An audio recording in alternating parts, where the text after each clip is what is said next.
body language says it all.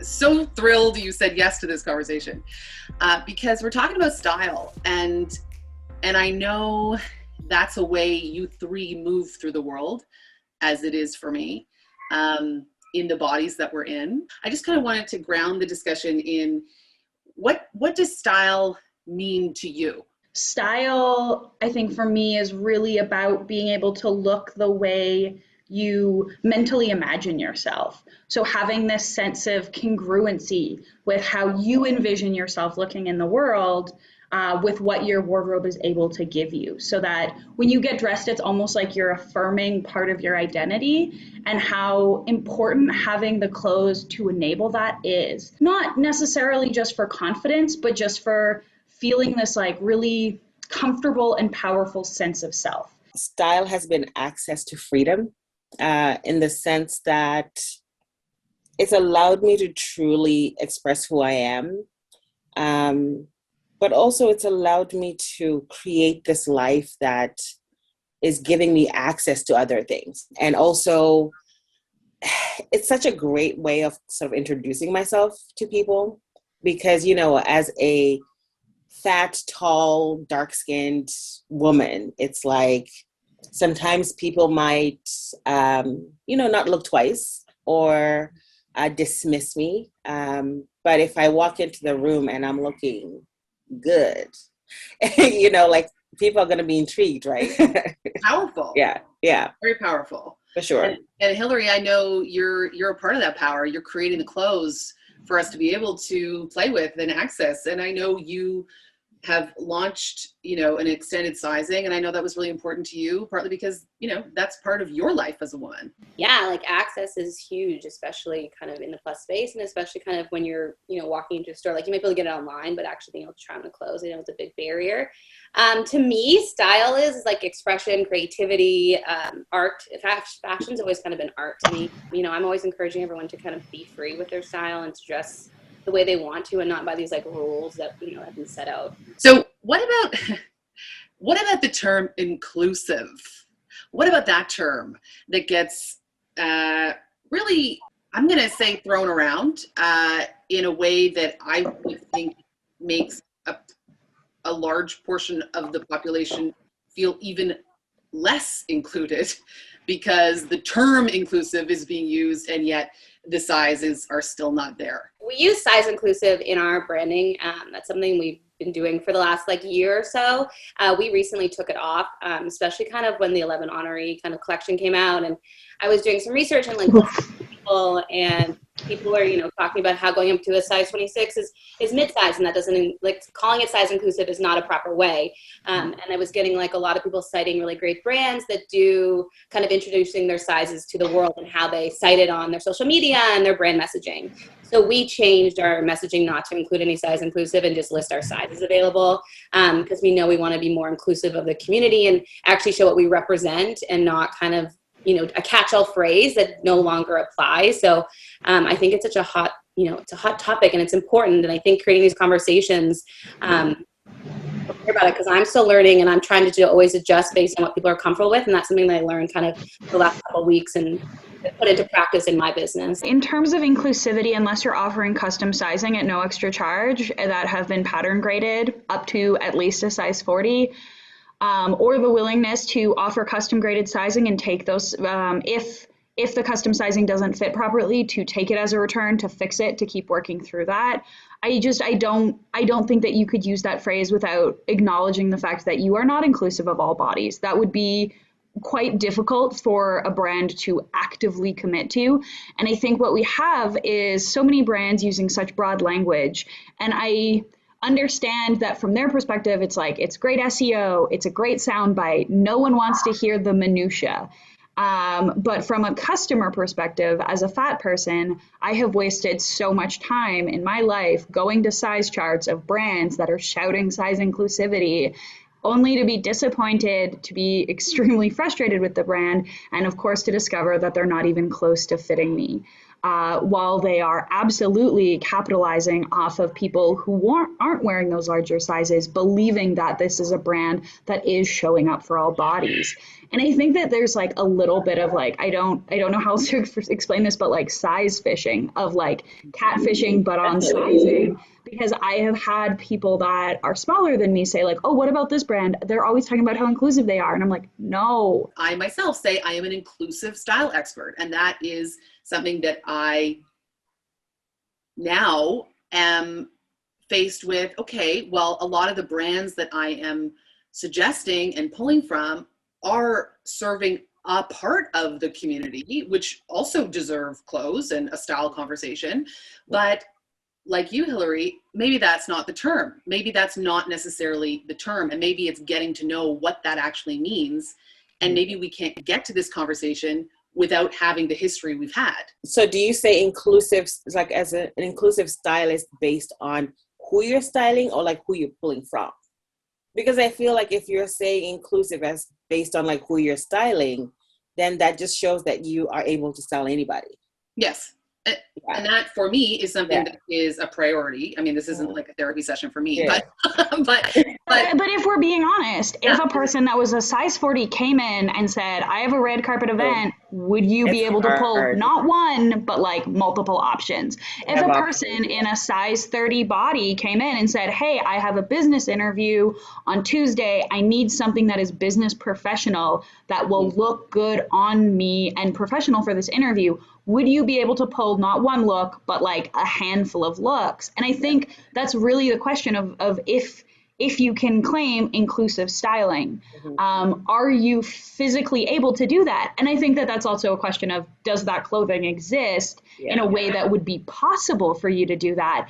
And if the answer is no, then I think it's a very hard thing to claim, because you run the risk of a person saying, I'm too fat for this inclusive stylist. What does that say about my body? What does that say if I'm too big for this person who has built her career on saying they can dress anyone? I am so far as an outlier that I am now undressable. And the emotional implications of that happening is huge. Definitely. And I think herein lies the struggle with this entire industry, because it's like, you want to make inroads. You can't, Hillary, a designer, you want to make the sizing. At the end of the day, that portion of it is a business decision, and you are a growing Canadian business. And so you're making decisions to stay afloat, like many people are. And so does the whole thing get thrown out because it's not all of the things? Does that make sense? Yeah, that makes sense. We do get criticism, and it's valid. It's totally fair, and I take it, and that's just part of kind of the gig. And we're always working towards kind of offering larger size ranges and offering more things in larger sizes, and working on our fits, and always talking with our customers and consumers and trying to learn as much as we can. I also think a lot of bigger brands need to be pushing the envelope to kind of pave and make inroads for smaller brands. Do we want to talk about Loft? I mean, that's a big brand. That's a big brand that decided the curve customer was not important in their dollar scheme. And they didn't really even announce it, right? That they were like canceling. No, what I love about this entire community is that you can't just do that and it won't get blown up and talked about. Like, exactly. I respect that so fiercely. And Marielle, that's one of the reasons I love following you and watching you, because it challenges me. You know what I mean? And I think that's our role. And that's why I have the four of us here talking about this, in the intention that other people will hear it and see it and also be challenged or also feel supported.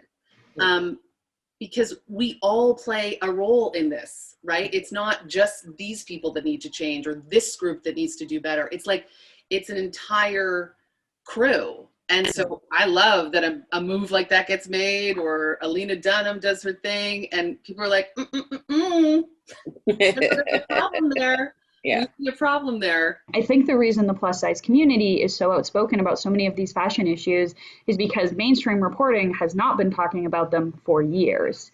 And so when mainstream fashion outlets fail to talk about plus size issues, the plus size community has really taken it upon ourselves. You look at The Power of Plus by Gianna Luca, you look at Nicolette Mason, Amanda Richards is a podcast host of Big Calf, Virgie Tovar, Kendra Morris just published her first piece with The Cut, which was so exciting. I had a plus size column in Canadian Living, which is no longer, but it existed because I phoned up the editor and was like, there's no monthly plus size column in Canada. It's annoying that the onus continues to fall back on, us. And yet that's, I don't know. And yet that's where we are. And if any of the magazines that tout inclusivity want to give any one of the people here a column, because that column has been shopped around. It has not been picked up or found a home. Okay, so question about sort of one thing, which might be difficult, but what's the one thing you wish the fashion industry would understand about fat bodies? We don't want to be boxed into certain silhouettes or certain, styles because, the past has dictated that, we need to wear skinny jeans and tunics or whatever it is, We want boxy, we want oversized. A lot of us honestly do not care that oversized is going to make us look bigger. Like, we really don't care. We still want to rock it because it makes us, we're comfortable, we're happy, we look good. All we really want is for you to extend the line that you already have for the smaller girls, the good stuff that they're getting.